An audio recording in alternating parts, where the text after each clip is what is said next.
अस्सलाम वालेकुम, आप देख रहे हैं प्रोग्राम खबर ये है। मैं हूं शाजिया ज़ेशान। प्रोग्राम में मेरे साथ हैं सईद काजी, अनीक नाजी और अमरीका से हमारे साथ हैं रऊफ क्लास्टर साहब।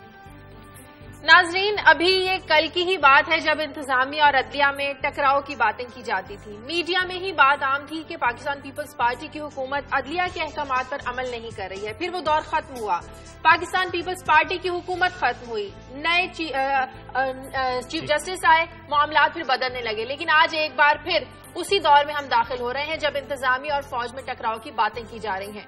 वुज़रा बातें करते हैं, वुज़रा तनकीद करते हैं फौज पर, तो फौज अपने तहफ़्फ़ुज़ में सामने आ जाती है। रियासत का एक अहम सतून मीडिया भी है जिसका किरदार कभी भी फरामोश नहीं किया जा सकता। लेकिन इसमें मीडिया का क्या किरदार है? क्या मीडिया इदारों को माबैन मुस्बत रोल अदा करने की बजाय बजाते खुद टकराव इख्तियार कर रहा है? और खास तौर पर सिविल सोसाइटी का इसमें क्या रोल है और क्या हो सकता है?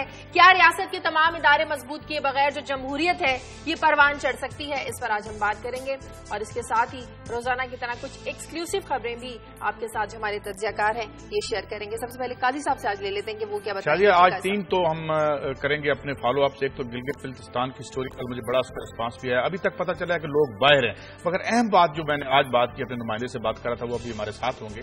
उनका ये कहना है कि अब की बार जो लोग बाहर आए हैं उनका कोई एथनिक या रिलीजियस इशू नहीं है, कोई फिरका वारियत की बात होती। सब लोग मैशत और अपनी जरूरियात के मुतालबात के हवाले से एकदम से सामने आके मुतालबात, और सब लोग वहां बैठे। उनसे फॉलो अप लेंगे और फिर खास तौर पे कसूर और बलवाल का जिक्र करेंगे, जहां सीएम साहब ने एक्शन लिया और बलवाल में वो जो बच्चा था उसके बारे में पता चला है कि उसका गुर्दा निकाला गया है और अब गवर्नमेंट के वहां ज़ाहिर फंक्शनरीज पहुंच गए हैं। और हम ये भी मुतालबा करेंगे कि जरा उसका किया जाए पीछा, किन लोगों ने किया, ये कौन से गैंग है जो इस तरह से काम कर रहे हैं बच्चों को। और फिर एक और बड़ी इंटरेस्टिंग खबर कि मोदी साहब के बारे में जो उनके एकेडमिक्स हैं यूरोप में और अमेरिका में, खास तौर पे यूके में जो पढ़ा रहे हैं, उन्होंने एक खत लिखा है इंडिपेंडेंट में, ओपन लेटर। उन्होंने किन ख्यालात का इजहार किया है और साथ हम ये भी थोड़ा सा अगर मौका मिला तो उसमें बात करेंगे शाजिया कि आखिर एक तरफ उनके एकेडमिक्स हैं, वो कहते हैं कि हमें खौफ आता है अगर ये इक़्तिदार में आ गया तो कारपोरेट इंडिया जो है और कारपोरेट वेस्ट जो है वो उसे क्यों लाना चाहते हैं। ठीक है अनीक, आप आज क्या खास शेयर करने वाले हैं?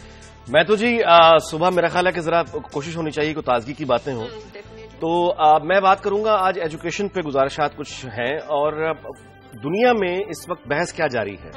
मैं आपको सिर्फ इतना बता दूं कि जो सिलेबस है निसाब स्कूल का, उसका ताल्लुक खुशी से कितना गहरा है, कामयाबी से कितना गहरा है, इंसान की जो फितरत और आगे जो उसके रास्ते खुलने हैं उससे कितना गहरा निसाब का ताल्लुक होता है। और ये कि एक बच्चा तो अच्छे मार्क्स अगर लेता है तो ये बड़ी खुशी की बात है, लेकिन वो बच्चे जिनके मार्क्स अच्छे नहीं आते, जो एवरेज होते हैं, क्या लाजमी तौर पे वो नालायक हैं या होते हुए क्या वो नालायक हैं या मसला कहीं और है, बात कुछ और है? इस सवाल का जवाब हम ढूंढेंगे। ठीक है, क्लासर साहब से पूछते हैं वो आज क्या शेयर करेंगे। जी क्लासर साहब।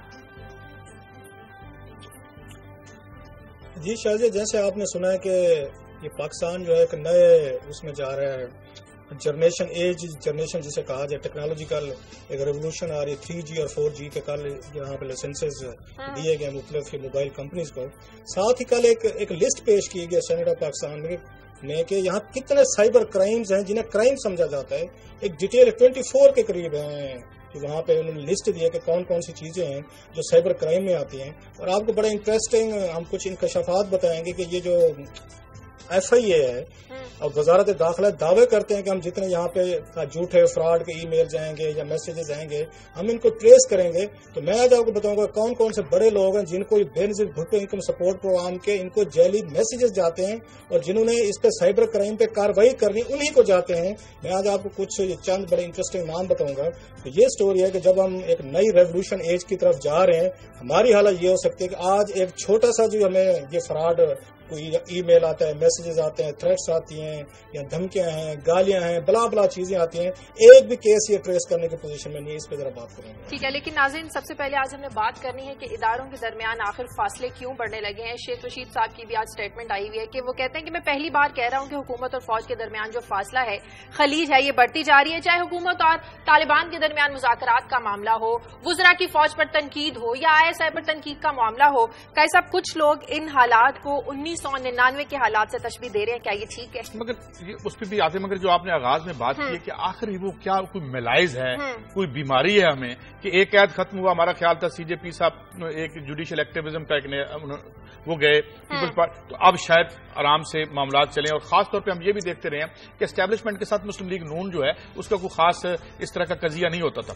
मगर ये जो आखिर में आपने बात की है, दो नए फैक्टर हुए हैं और पिछले 20 सालों से हुए। एक तो ये सिविल सोसाइटी, अब सिविल सोसाइटी जो है वो बाकायदा एक बड़ा पोर्टेंट उसने रियासत के कुछ जो फंक्शन थे वो अस्यूम कर लिए।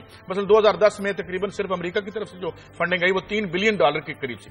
तो इनको जब खड़ा किया गया और वेस्ट ने इसे खड़ा किया और न्यू लिबरल इकोनॉमिक्स के एजेंडे का ये हिस्सा थे, तो अब जो रियासत ने काम करने थे वो तो इनको दे दिए। तो आपका मतलब है ये लोग भी उनके एजेंडे पर काम करते हैं? मतलब ये है कि जाहिर है हम वेस्ट के एक निजाम में रहते हैं और फंड तो उधर से आते हैं, तो अब ये आके खड़े हो गए हैं। और आज की अगर इस जंग में बात करें और आज देखें कि हमारे इदारों के हवाले से जो एक्टिव हैं और जो इन पे अटैक आ रहे हैं, और वो अटैक में एक हिस्सा सिविल सोसाइटी का भी है। और हम ये नहीं कहते कि हमारे सब कुछ जो है वो मिसाली करते रहे, ये जो हमारे जो ISI है, जो हमारे इनका जो तारीख है, लेकिन अगर हम ये देखें कि जहां से अटैक आ रहा है वो कितना मिसाली करते रहे, अबू गुरेब में क्या हुआ, इराक में क्या हुआ, गुआंतानामो बे में क्या हुआ। और एक और बात, दूसरी बात यह कि ये जो हमारा जो वेस्टर्न लिबरल जिसे हम कहते हैं, वेस्टर्न लिबरल जिस अंदाज से इसको ठीक करना चाह रहे हैं, तो उसमें भी वीकनेस हुई है जो हमारी इंतजामिया में। और वीकनेस क्या है कि भाई आम आदमी की फलां NGO कर सकी ना हुक्मरान कर सके, वो तो आपके पीछे खड़े नहीं है। तो फिर ऊपर की जो आपकी जंग है, जो आखिर में आपने बात की कि क्या इस सारी जंग में अवाम का कोई लेना देना है, तो आई डोंट थिंक सो कि उसको कुछ अनेक इदारों के माबैन टकराव की बातें महज एक प्रोपेगेंडा इसको कहें या वाकई जमीनी हकाइक से इनका ताल्लुक है और हालात वाकई, क्या हम एक और मार्शल लॉ को मुतहमिल हो सकते हैं? ये तो वही जगह है, गुजरे थे हम यहाँ से। बात ये है जी कि ये दायरों का सफर है और बड़ा ये अनफॉर्चुनेट है। अच्छा, ये कह देना किसी एक इदारे को कि माजी से कुछ सीखो, इससे मसला हल नहीं है। बात यह है कि क्या हमने माजी से कुछ सीखा है? मैं गुजारिश सिर्फ इतनी करूंगा कि कुछ शहर दिलों की जालिम सन कोई सानो मरद शौक हुई सी। भाई मामला ये है कि इस वक्त, जैसे काजी साहब ने बात की कि इस वक्त अगर पाकिस्तान से बाहर की कोई भी ताकत, खास तौर पे मगरिब, अगर वो यहां किसी एक इदारे या किसी एक तबके को ये तासुर दे कि अपनी रियासत के दूसरे तबके या इदारे के खिलाफ खड़े हो जाओ, हम तुम्हारे साथ हैं, तो यकीन मान लीजिए कि वो सिर्फ और सिर्फ मगरिब हमेशा अपने मफादात के साथ होता है, वो कभी किसी के साथ नहीं होगा। ये जो वक्त है, IMF की जो रिपोर्ट लास्ट आई थी पाकिस्तान के बारे में, काजी साहब को पता होगा, पहली मर्तबा उन्होंने पाकिस्तान का जिक्र करते हुए कहा कि सिंध और बलूचिस्तान में 2014 के एंड में फसादात होंगे जो नस्ली भी हो सकते हैं और फिरका वाराना भी हो सकते हैं। चैलेंजेस बहुत बड़े हैं, मतलब हमें इकट्ठे होकर उनका सामना करना है बजाय एक दूसरे से हम लड़ें। और मैं आपको निहायत जिम्मेदारी से, दयानतदारी से बताऊं कि कल मेरी एक अहम आदमी से बात हो रही थी और मुझे उसने यही जो लड़ाई चल रही है और मुझे उसने अपने जज्बात जो पहुंचाए वो ये हैं कि जो DG हैं ISI के, वो ये कहते हैं कि पिछले 8 सालों में या 9 सालों में उनके सारे कैरियर में कभी इतनी उनकी तस्वीरें नहीं दिखाई गई। उनका वो पेशावर एक basically is a professional soldier, so उनको वही रहने दें, उनका बार बार जिक्र करके सामने ना लेकर। मुझे ब्रेक लेने दें जी, ब्रेक लेने दें नाज़रीन, ब्रेक का वक्त है, ब्रेक के बाद वापस आते हैं।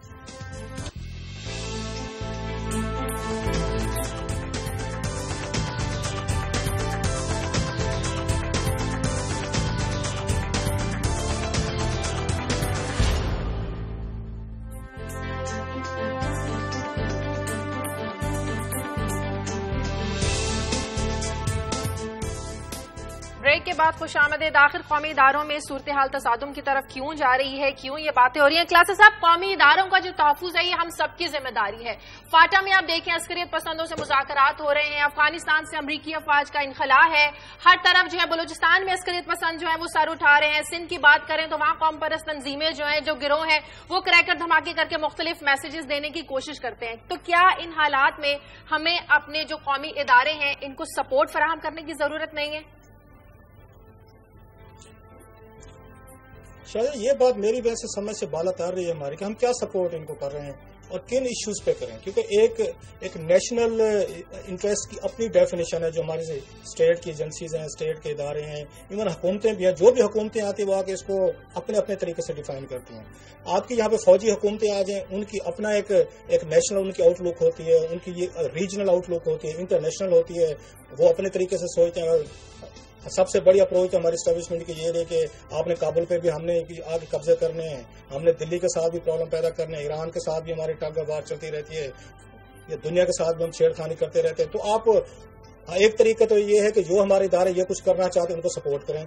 हमने ये देखा कि डायरेक्ट रूल भी इन्होंने करके देखा, इन्हीं की मर्जी भी चलती रही है और इन्हीं की मंशा भी चलती रही है। और हमेशा से आप देखें बेनजीर भुट्टो साहब हूँ, ये मैं नवाज शरीफ साहब हैं, तो इनको पहले दिन से डिक्टेट किया जाता है कि आपने जाकर भारत रिलेटेड आपने कोई तल्लुकात ठीक नहीं करने, आप अफगानिस्तान की पॉलिसी को आप नहीं टच कर सकते। इन्होंने आप देख इंटरनल तौर पर जो कुछ ये करते रहे हैं, जितना बजट लेना है इन्होंने पैसे लेने हैं, अपनी पॉलिसी चलाने, कोई इनको पूछगछ नहीं है। और जैसे हम कल परसों में बात करें, इतने बड़े बड़े पाकिस्तान में इंसिडेंट हो गए और किसी एक से सवाल नहीं पूछा गया, जीएचक्यू पे कब्जा हो जाए, एबटाबाद हो जाए, यहाँ पे लेकिन क्लासा साहब अभी जिस हालत जंग में हम हैं, दहशतगर्दों से हम लड़ाई लड़ रहे हैं, तो फौज की मदद लिए बगैर, उनको सपोर्ट किए बगैर क्या हम ये जंग जीत सकते हैं?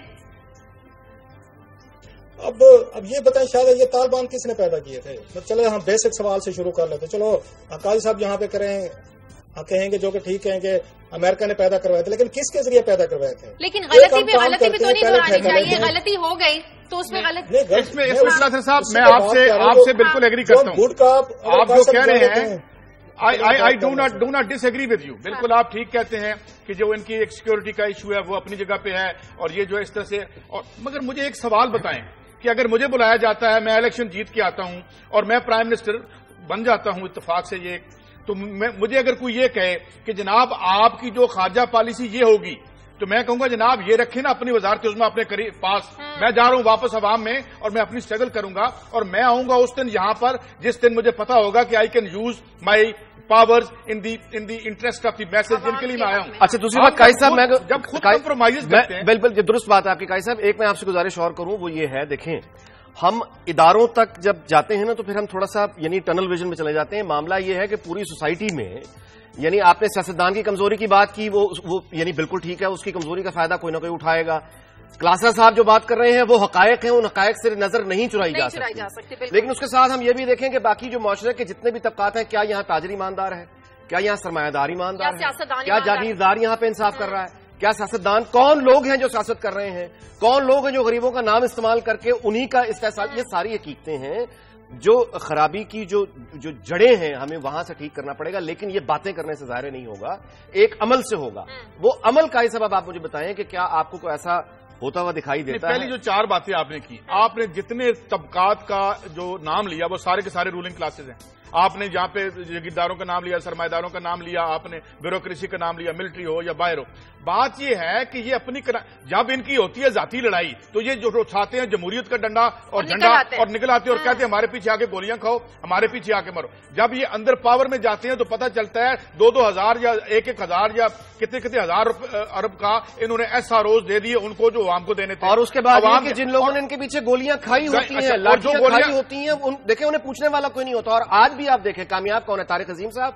कामयाब कौन है? जाहिद हामिद साहब। कल को फिर ये यहां पे अगर खुदा ना खास्ता कोई एडवेंचर हो जाता है, मुझे बताएं, जाहिद हामिद जाके इनके लिए गोलियां खाएंगे, लाठियां खाएंगे। और इस दफा का डर ये है कि जिन्होंने 12 अक्टूबर के बाद जिन्होंने लाठियां खाई थी, इस दफा शायद वो भी लाठियां खाने के लिए बाहर ना निकले। जी क्लासा साहब। शाहजिया, बात वही है जो हमारे दोस्त से दोनों इस पर डिस्कस कर रहे हैं कि हमारी एस्टेब्लिशमेंट में बरह रास्त रूल करके देखें, एक दफा नहीं 3-4 दफा करके देखें, उसके नतीजे जो निकले वो आपके सामने। इनके पास सपोर्ट भी थी, इनके पास पैसे भी थे, बजट भी थे, इंटरनेशनल कमिटमेंट्स भी थे। जो सबसे बड़ा प्रॉब्लम आ रहा है, जो हमसे हल नहीं हो पा रहा अब तक, मेरा ख्याल है, और जब तक वो हम हल नहीं करेंगे 2 इशू, पाकिस्तान कभी स्टेबलाइज नहीं होगा। और पाकिस्तान की कोई जज्बाती कौम है, हम ये मानने को तैयार नहीं। जब तक पाक इंडिया रिलेशनशिप आप नॉर्मलाइज नहीं करेंगे, पाकिस्तान में स्टेबिलिटी नहीं आएगी। आप कुछ भी करके देख लें, आप अफगानिस्तान को फतह करने का रोमांस नहीं खत्म करेंगे, ये पाकिस्तान स्टेबल नहीं होगा। आपके पास जहाज लेने से, आपकी मेरे उनको सपोर्ट करने से, उनको बैठ के पैसे देने से, उनको इज्जत देने से मामला हल नहीं होंगे। हमारी स्टेब्लिशमेंट को रिवर्स करनी होगी कुछ पॉलिसीज, अगर ये चाहते हैं कि मुल्क में स्टेबिलिटी हो। और मैं इस चीज पे हमेशा नवाज शरीफ को सपोर्ट करता हूँ, आज के नहीं पहले दिन से करता हूँ। हाँ, उनका जो एक विजन है, रीजनल विजन है पीस का, वो मेरा ख्याल है सबसे बेस्ट है। जितने पाकिस्तानी ये बातें सब अपनी जगह, ये बातें सब अपनी जगह, इंडिया के साथ आप, हाँ ठीक है। लेकिन क्लासा साहब, ये जो अब मुज़ाकरात चल रहे हैं, जी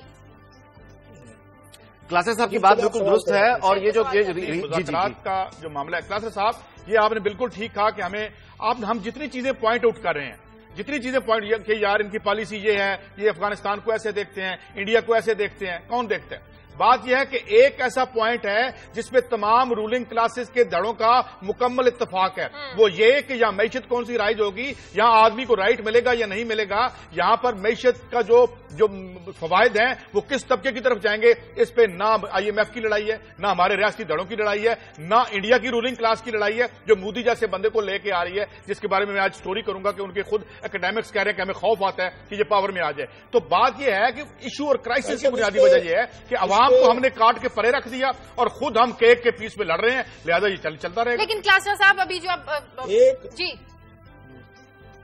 मैं जा रही हूँ कुछ मुज़ाकरात में भी बात कर रहे हैं क्लासरा साहब, इस पे जरा रिस्पांस ले लें क्लासरा साहब। मैं जो कह काजी साहब जो बात करें नरेंद्र मोदी में, मेरा ख्याल ये पाकिस्तान में बादल के साथ काजी साहब के साथ आपका तो मेरा बड़ा पुराना भाईचारा भी है, दोस्ती भी है। ये जो हमारे यहाँ स्टैंड हमने बना लिया कि इंडियन पॉलिटिक्स है और हम उनके मुतवक्के वजीर आजम या उनकी पार्टी के बारे में जब हम ज्यादा टफ स्टैंड लेते हैं पाकिस्तान में, और आजकल पाकिस्तानी मीडिया में ये बहुत बड़ा पॉपुलर एक हमारा स्टाइल बन चुका है कि आप उस पर नरेंद्र मोदी पे बैठ के अटैक करते हैं, उनको अच्छा बुरा बनाने की कोशिश करते हैं, बीजेपी पे अटैक करते हैं। हमने माजी में ये देखा है कि बीजेपी जब भी पावर में आई उसने पाकिस्तान के साथ बेहतर बिहेव किया है, उन्होंने बैठ के बहुत सारे की इश्यूज को उन्होंने हल करने की आके कोशिश की है। और जो सबसे बड़ा अच्छा बयान है नरेंद्र मोदी का, हमें कुछ पॉजिटिव चीजें भी देखनी चाहिए जो इंडिया में हो रही हैं। उन्होंने कहा कि अगर मैं पावर में आता हूं, वजीर आजम बनता हूं, तो मैं पाकिस्तान के साथ वही पॉलिसी रखूंगा जो वाजपेयी साहब ने रखी हुई थी। मेरा ख्याल है ऐसी चीजों को हमें बूस्ट करना चाहिए, एनकरेज करना चाहिए। हमें अभी से उनको नरेंद्र मोदी साहब को अपना इतना बड़ा दुश्मन नहीं बना लेना चाहिए, पाकिस्तानी अवाम को भी, हमारी स्टैब्लिशमेंट को भी, रूलिंग लीड को भी, मीडिया को भी। अगर वो कुछ पाकिस्तान के साथ स्टेप लेना चाहते, ये बात हमें समझनी पड़ेगी। इलेक्शन के दिनों में वो चाहे पाकिस्तान हो चाहे इंडिया हो, कुछ इस तरह के पॉपुलर आपको नारे मारने पड़ते हैं। अगर पाकिस्तानी पॉलिटिशियन ने पिछले 2013 में बड़ी मेच्योरिटी दिखी, किसी ने इंडिया के खिलाफ नारा लगा के वोट नहीं दिए, इंडिया के हवाले से मैं एग्री करता हूं। नरेंद्र मोदी ने लास्ट की बात सर, ये नरेंद्र मोदी ने बकायदा अपनी पार्टी के उस मेंबर को झाड़ा है जिसने मुसलमानों के खिलाफ बयान दिया है और उसने उनको कहा यहाँ से निकल जाए। इसलिए मैं समझ ये जो आप कह रहे हैं बैलेंस रख के अगर मोदी आता है साहब, लेकिन एक सोच है मोदी इलेक्ट हो या ना हो, इससे हमारा कोई लेना देना नहीं है। मोदी साहब इलेक्ट होना हो, उनको उन्होंने इलेक्ट करना है। लेकिन हम ये कह रहे हैं कि उन्होंने गुजरात में अपने अवाम पर जुल्म किया, उन्होंने जो वायलेंस पड़ेगा कि पाकिस्तान के साथ वो किस तरह की पॉलिसी बनाते हैं, जो मर्जी करें। बात ये है कि वो उसको हम ये नहीं कहते वो इलेक्ट हो या ना हो, वो हो जाए इलेक्ट, लेकिन वहां पे गुजरात में जो किया और जो अपने अवाम से किया उसमें हमारा ब्रेक लेने दें। नाज़रीन, प्रोग्राम में वक्त तक ब्रेक के बाद वापस आते हैं।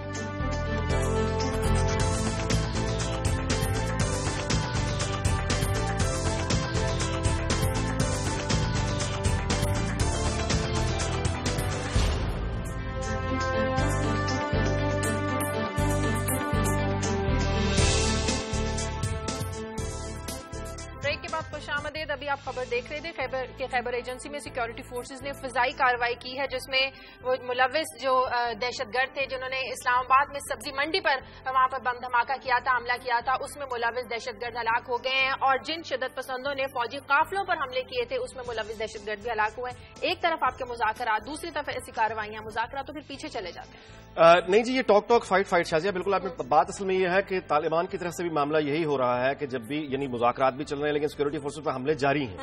सो इसका मतलब यहाँ पे डिसीजन मेकर्स ने ये डिसीजन ले लिया है कि हुकूमत मुज़ाकरात की तरफ मतलब है मुज़ाकरात की हुकूमत की जो कोशिश है वो करती रहे तालिबान कमेटियों का। अब ये जो अभी एयरफोर्स इन्वॉल्व हुई है इसमें, अब हमें देखना होगा कि आज के दिन में जो तालिबान जो मुज़ाकरात कमेटी है उनके अरकान का बयान क्या आता है, क्या वज़ीर दिफा को बताया गया था, क्या हुकूमत सिविल हुकूमत को इत्माद में लिया गया था या नहीं, ये आज के हमें उनके बयानात से अंदाजा हो जाएगा। लेकिन एक बात तय है कि यहाँ पे फैसला कुन जो मराकज हैं वहां पे डिसीजन ये हो गया है कि माफ नहीं किया जाएगा, अगर हम पे हमले होंगे तो उनका जवाब भरपूर दिया जाएगा। काजी साहब आगे बढ़ते हैं, आपकी खबरों की तरफ आते हैं। गिलगित बल्तिस्तान में कल से हम देख रहे हैं कि धरना जारी है, मजीद सूरत हाल बात है कि कल जब मैंने स्टोरी की तो इवन गिलगित बल्तिस्तान से हमारी वेब पे बड़े मैसेजेस आए, उन्होंने अप्रिशिएट भी किया। मगर साथ एक और बात थी, यहाँ पे कुछ दोस्तों ने मुझे कहा कि देखिए जी वहां तो सेक्टेरियन बड़ा इशू है, शिया सुन्नी ये, तो मैंने आज खास तौर पर सुबह जब खालिद से बात की कि खालिद ये सेक्टेरियन इशू हो रहा है, तो उसने कहा जी एक अजीब बात यह है कि इस वक्त इस इशू में ये आटे के मसले पे, रोटी के मसले पे तमाम जो फिरके हैं जिन्हें हमने बना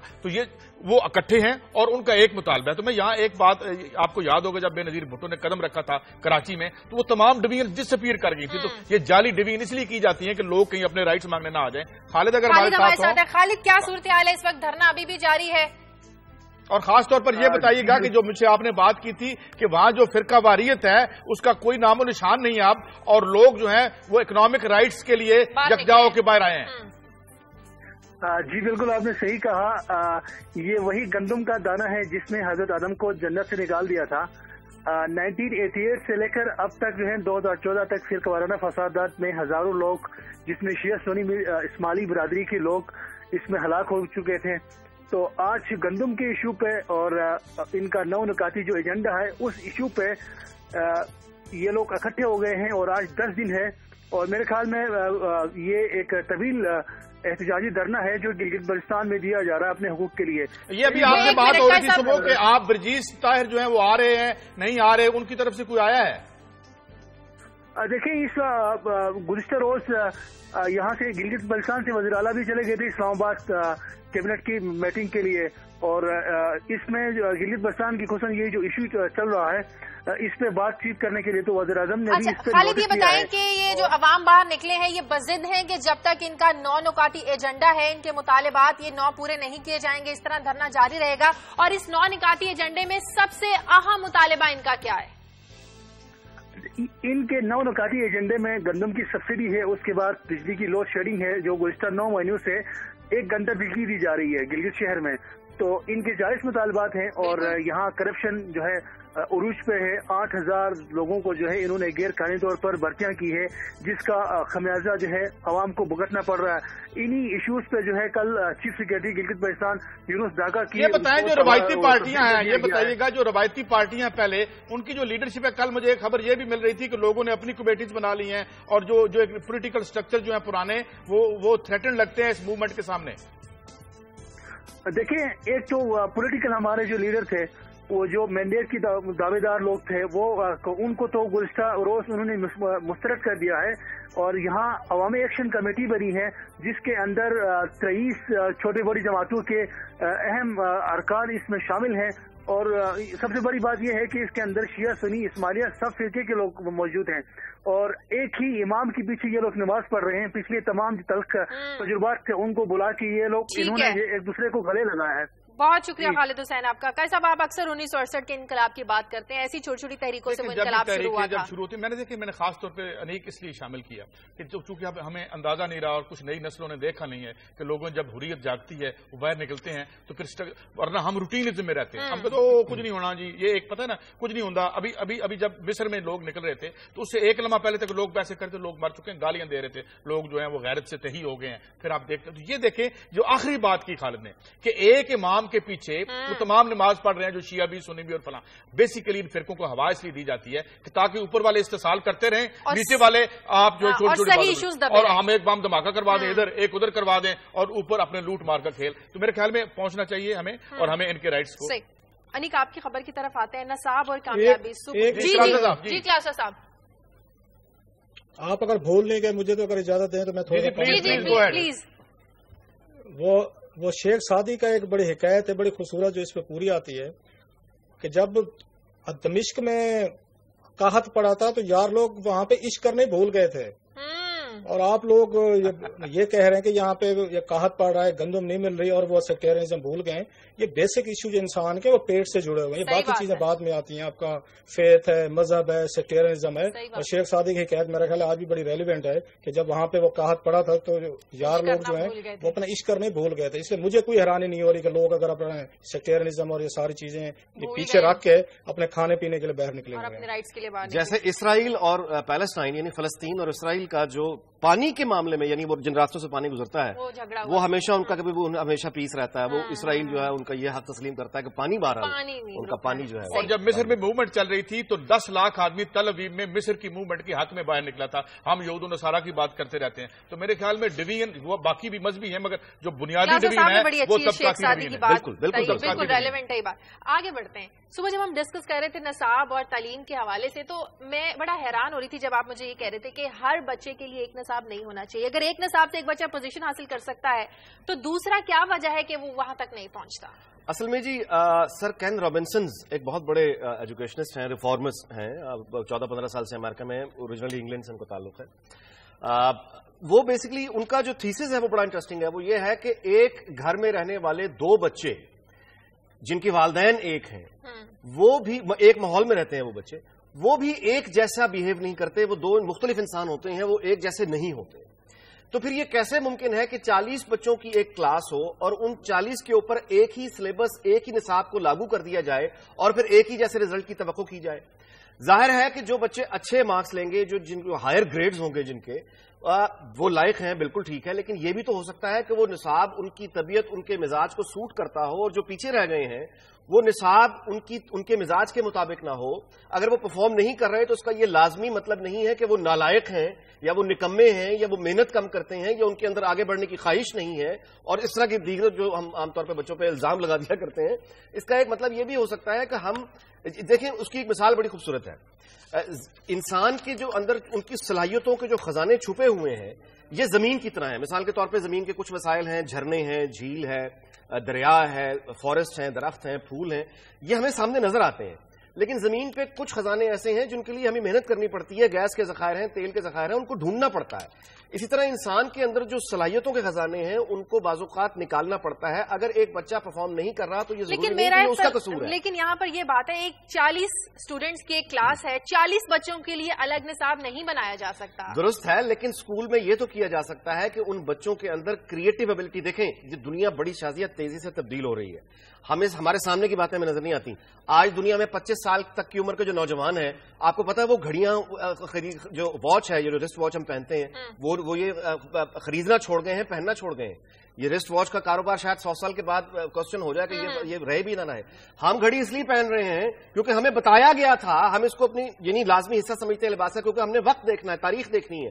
لیکن اب وقت اور تاریخ دیکھنے کے لیے گھڑی ارریلیونٹ ہو چکی ہے. ہر بندے کے پاس، بچے کے پاس موبائل ہے. دنیا بڑی تیزی سے تبدیل ہو رہی ہے. سو آئندہ میرا گزارش صرف یہ ہے کہ ہمارے اس وقت بچے جو اسکول میں جا رہے ہیں، یہ جب اپنے کیریئر مڈ کیریئر میں ہوں گے، وہ 2035 2040 2045 کا زمانہ ہوگا. ہمیں یہ نہیں پتا کہ 4 سال بعد دنیا کی شکل کیا ہوگی. 2035 کے لیے ہم ان بچوں کو کیسے تیار کریں؟ اس کے لیے صرف ایک ہی چیز ہم کر سکتے ہیں، اور وہ یہ ہے کہ ہم ان کے اندر ایک تو کریٹو ایبلٹی پیدا کریں، اور دوسرا سیکھنے کا شوق، مسلسل سیکھنے کا شوق اگر ہم بچوں کے اندر پیدا کر دیں تو اسکول کا سب سے بڑا جاب یہ ہوگا، اور وہ بچے کسی بھی دور میں ایک کمنٹ کرنا ہے. ایک تو میں بہت شکریہ ادا کرتا ہوں کہ جو ہم اپنے ذاتی تعلیمی کیریئر میں متعدد دفعہ فیل ہوتے رہے ہیں، آپ نے ہمیں جواز دے دیا، اور یہ ہماری کلاس صاحب تخلیقی صلاحیت تھی جس کی وجہ سے ہمیں 3rd ڈویژن ملتی رہی ہے. تو بہرحال آپ نے ہمیں تھینک یو. مجھے بریک لینے دیں کلاس صاحب، اس پر آپ کا بھی ٹیک لوں گی ایک بریک کے بعد. ٹیک اے بریک.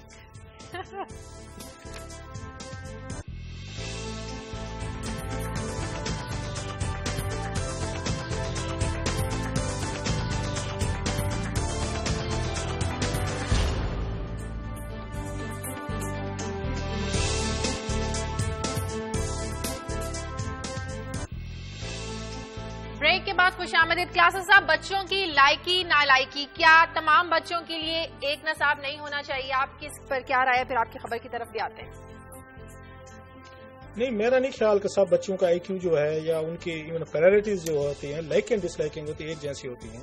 اور وہ بات وہی ہے جو یعنی کہہ رہے تھے کہ نہ والدین اس پہ غور کرتے ہیں کہ ہمارے بچے کا ٹیمپرامنٹ کس طرف ہے، نہ اسکول کا استاد ہے اس کو کچھ سمجھ آتی. کیونکہ اسکول کے استاد کا اس لیے قصور نہیں ہے کہ جیسے اس نے پڑھا تھا ویسے پڑھا رہا ہے. آج تک اس سے کسی نے پوچھا تھا کسی استاد نے کہ جناب آپ کیا پڑھانا چاہتے ہیں، آپ زندگی میں کیا بننا چاہتے ہیں؟ اور کیونکہ ڈنڈے کے زور پر ان کو پڑھایا گیا تو وہ آگے ڈنڈے کے زور پر پڑھا رہا ہے. سیم والدین کے ساتھ ہوا. وہ جو بات کہہ رہے ہیں کریٹیوٹی کی، وہ تو کہیں کہیں دور دور نظر نہیں آتی. کچھ گھرانے ہوں گے جہاں پہ اس بات پہ زور دیا جاتا ہو کہ بچہ جو کچھ زندگی میں کرنا چاہتا ہے کرنے دے. اب اس کا کیا علاج ہے کہ اس ملک میں بچوں کو ڈاکٹر بنانے کے لیے کیا کچھ والدین نہیں کرتے. بچہ بننا چاہتا ہے، نہیں بننا چاہتا، جنونیت کی حد تک ہم نے واقعات دیکھے ہوئے ہیں. اور ایک والد کے ذہن میں کوئی ڈریم آ گیا، میں نے کوئی خواب دیکھ لیا ہے، اور رؤف صاحب کیونکہ اپنا خواب خود نہیں کمپلیٹ کر سکے تو بیٹے کے ذمہ لگا دے کہ جناب آج کے بعد یہ تیری ڈیوٹی ہو گئی، تو مرے جیے سوئے آپ نے میرے خواب پورے کرنے ہیں.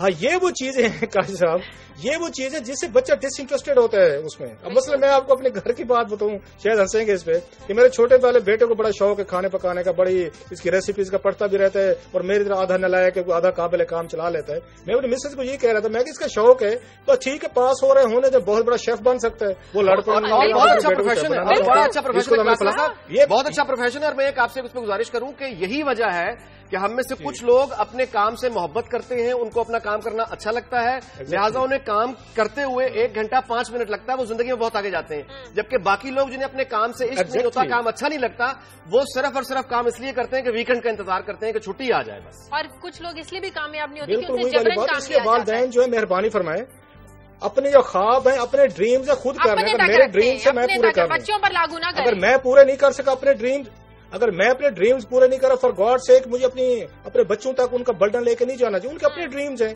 ان کو اپنی زندگی جانے ہمارے ہر ماں باپ کی خواہش ہوتی ہے میرا بچہ ڈاکٹر بنے، انجینئر بنے. ڈاکٹر انجینئر سے آگے کلاسر صاحب ماں باپ کی سوچ جاتی نہیں ہے. اصل میں اگر مجھے ایک فکر ایڈ کر پھر وہ سیکیور جاب ہے نا، یہاں معیشت کا وہ فریض اور عذاب ہے کہ والدین کہتے ہیں یار وہ کام کرو تمہیں 4 ٹکے مل جائیں، کہیں تم بھوکے نہ مر جاؤ زندگی میں. یہاں پہ کوئی آزاد ہو کے اپنے فیصلے اکیڈمک آگے بڑھتے ہیں. آگے بڑھتے ہیں کلاسر صاحب ایک طرف ہم لاسٹلی ایک تھوڑی سی شاید ہے. لاسٹلی مجھے آج تک یہ سمجھ نہیں آئی کہ جیسے ابھی انیک میرا خیال بریک میں بات کہہ رہے تھے، واپس سے بات کہہ رہے تھے، ہمیں یہ نہیں پتا کہ 25 سال بعد یہ دنیا کیسی ہو جائے گی. میں کیسے ڈٹرمن کر سکتا ہوں آج بیٹھ کے اپنے بچے کا فیوچر میں ڈٹرمن کر دوں نہیں اس نے تو یہ بننا ہے. 25 سال بعد زندگی ہوگی جیسے ہوگی جس طرح کی ہوگی اسی میں اسے ایڈجسٹ کرنے پر ٹھیک ہے، اچھی کمپٹیٹو ایجوکیشن اس کو دے دیں، اس کا مزاج ہے، موڈ ہے، ٹیمپرامنٹ ہے، جس سائڈ پہ جانا چاہتا ہے جانا چاہے. والدین اپنے بچوں کا فیوچر ڈٹرمن نہیں کر سکتے، اور جو والدین یہ کرتے ہیں وہ میرا خیال ظلم کرتے ہیں، اپنے ساتھ بھی کرتے ہیں اور بچوں کے ساتھ بھی کرتے ہیں.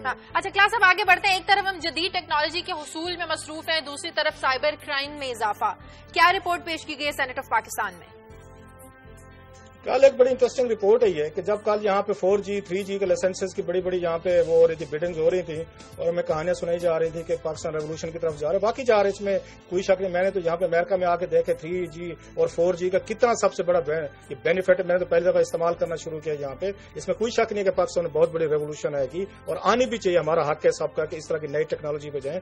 لیکن جو ریگولیشن ہے جس کی بات قاضی صاحب ہمیشہ بات کرتے رہتے ہیں، جو ان کا کام ہے کہ ریگولیٹری جب تک رجیمز نہیں آئیں گے آپ کا کام نہیں چلیں گے. مثلا سب سے بڑا ہم ان کو چھوڑ دیتے ہیں، پروفیشنل ریگولیشن کیا ہے، CCP وغیرہ، کارٹلز کیا ہے، وہ ایک علیحدہ کہانی ہے. اسی کو دیکھ لیں کہ سائبر کرائم پاکستان جیسے ملکوں میں اس وقت پیک پہ ہے، اور ان کے پاس 24 انہوں نے کیٹیگرائز کی ہیں چیزوں کو، FIA نے، وزارت داخلہ نے، جو ان کے قریب سائبر کرائمز میں آتی ہیں، جس میں ای میلز ہیں، جس میں آپ کو ٹیکسٹ میسیجز ہیں، ٹیلی فون کالز ہیں، آپ کو میسیجز ہیں 20، اس میں آپ کو سائبر ٹیررزم ہے، بلا 24 ایک لمبی لسٹ ہے. میں اگر گنوانے بیٹھوں شاید پروگرام ہمارا ختم ہو جائے. اب ایک طرف تو یہ ہمیں بتایا گیا، اس کے خاصے بندے بھی انہوں نے بھرتی کر لیے، پیسہ بھی ہے، بجٹ بھی ہے.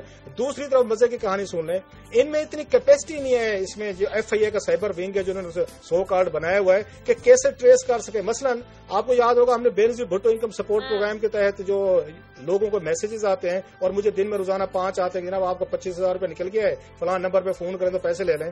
میں نے چیئرمین صاحب سے بات کی جو بینظیر بھٹو انکم سپورٹ کے انور بیگ صاحب، میں کہ حضور یہ میسیجز آ رہے ہیں. انہوں نے مسکراتے ہوئے شرم سے کہتے ہیں یار میں کیا کروں آر کے، یہ تو مجھے بھی آتے ہیں. ذرا سنتے ہیں ذرا. انور بیگ صاحب فرماتے ہیں جی میں کیا کروں، یہ میسج تو مجھے بھی آتے ہیں جو chairman Benazir Bhutto income support programme ہے کہ آپ کا 25,000 روپیہ نکلا ہے تو فون کریں پیسے لے لیں. یہ خود انور بیگ صاحب نے مجھے خود بتایا. اس کے بعد انہوں نے کمپلینٹ کرنی تھی اس کو DG FIA کو. DG FIA صاحب نے الٹا انور بیگ صاحب کو فون کیا. انہوں نے کہا حضور دیکھیں آپ لوگوں کے نام پہ ہمیں یہ جیلی وہ آ رہے ہیں، میسیجز آ رہے ہیں کہ مجھے ٹیکسٹ آئی ہو DG FIA کو کہ آپ کو 25,000 روپے نکلا ہے تو آپ اپنے پیسے لے لیں. جس کا کام ہے کہ سائبر کرائم کو روک کے فالو کرے، DG FIA صاحب الٹا اس کو فون کر رہے ہیں. اس کے بعد اسپیکر قومی اسمبلی اعجاز صادق صاحب نے باقاعدہ قومی اسمبلی میں بتایا تھا، ہم سب سن رہے تھے. وہاں پہ ایک ممبر نے کہا جی ہمیں روزانہ اس طرح میسیجز آتے ہیں، لوگوں کو لوٹا جا رہا ہے، فراڈ کیا جا رہا ہے دیہاتیوں کے ساتھ کہ 25,000 روپے کے پیسے نکلتے ہیں ان کو لوٹ لیتے ہیں، آپ کچھ کریں. اسپیکر صاحب نے کہا چھوڑیں جی وہ تو مجھے بھی آتے ہیں. یہ میں بتا رہا ہوں کہ پورے ملک میں سب لوگوں کو یہ میسیجز فراڈ کے جاتے ہیں اور سائبر کرائم کے تحت ایسے میسیجز فراڈ کے آتے ہیں. کسی چیز میں تو مساوات قائم ہوئی. FIA کا DG کہہ رہا ہے جس کا کام FIA کا DG کہہ رہا ہے کہ مجھے آ رہے ہیں، الٹا وہ Benazir Bhutto income support programme کی ان کی مدد لے رہا ہے. یہ لیول ہے انکمپیٹنسی کا، سائبر قوانین یہ لیول انکمپیٹنسی کا کہ چھوٹے چھوٹے فراڈ کے آپ کے کیسز ہیں، آپ ان کو نہیں ٹریس کر سکتے. لیو الون سائبر ٹیررزم آپ نے ایک لسٹ بنا لی گوگل کر کے جی دنیا بھر میں سائبر کرائم کون سے ہوتے ہیں.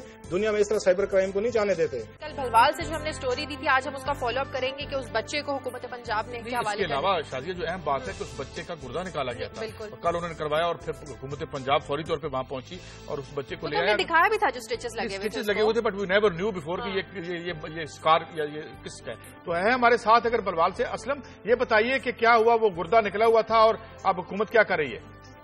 हाँ काजी साहब, जब इसका इन्होंने अल्ट्रासाउंड कराया डॉक्टर बेरा से इकराम साहब ने, तो इसका गुर्दा उन्होंने बताया निकला हुआ है, लेकिन ये ना 2 माह पुराना जख्म थे जो आप बढ़ चुके थे।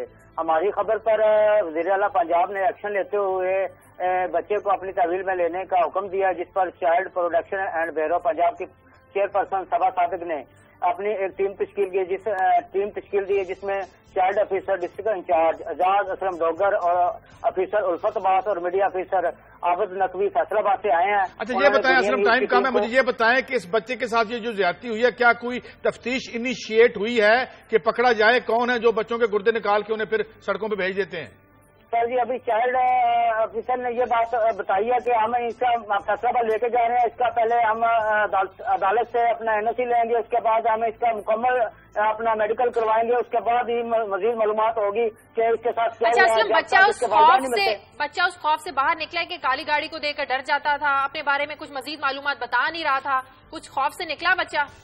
हाँ, कुछ निकला शादी अभी तक भी नहीं बताता। ये कभी बता देता है कि मैं कराची का हूँ, कभी कह रहा हूँ लाहौर का हूँ, कभी मुगलपुर का बताता है, कभी अपने कहता है मेरे घर के पास लेने हैं, कभी कुछ बता रहा है। अभी अब कुछ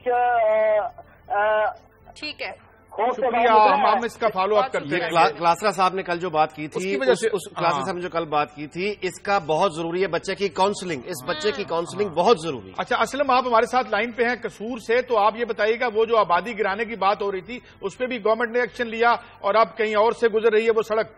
जी कैसा वज़ीर आला पंजाब ने फौरी नोटिस लेकर डीजी एलडीए और कमिश्नर लाहौर और डीसी से रिपोर्ट तलब कर ली है और उनको हुक्म दिया है कि जो ये 500 घरों की जो बस्ती है इनको फौरी तौर पे ना गिराया जाए और इनके लिए जो अगर दूसरी जगह से मुतबादल जगह तक बाईपास निकाला जाए तो 50 करोड़ रुपए के फंड जो हमारी खबर पे जो है ना फौरी रिलीज कर दिए गए हैं, जिससे वज़ीर आला पंजाब ने 3 रिपोर्टें मांगी हैं। 3 रिपोर्टों में ये इनको यकीनी बनाने का हुक्म दिया गया है कि ये कच्ची आबादी जो बस्ती है, जो 500 की बस्ती को फौरी तौर पर न गिराया जाए और ऐसी जगह मुतबादल। थैंक यू, आपका शुक्रिया, हम फॉलो अप लेंगे और हम शुक्रिया अदा करते हैं जी तो लोगों के घर करने से बच के। जी क्लासर साहब, एक मेरी सजेशन है कि ये जो तनख्वाहें ले रहे हैं, डीजी साहब ले रहे हैं, एलडीए साहब ले रहे हैं, कमिश्नर ले रहा है, डिप्टी कमिश्नर ले रहा है, फलां ले रहा है, इन्होंने अगर बैठ के कुछ नहीं करना और वज़ीर आला साहब के पैगामात का या उनके एक्शन का इंतजार करना है तो सारी तनख्वाह तो फिर शहबाज शरीफ साहब को मिलनी चाहिए। ये लोग क्या कर रहे हैं? अगर इन्होंने इंतजार करते रहे, इन्हीं के काम ये है, इनके पास पावर है, मेरी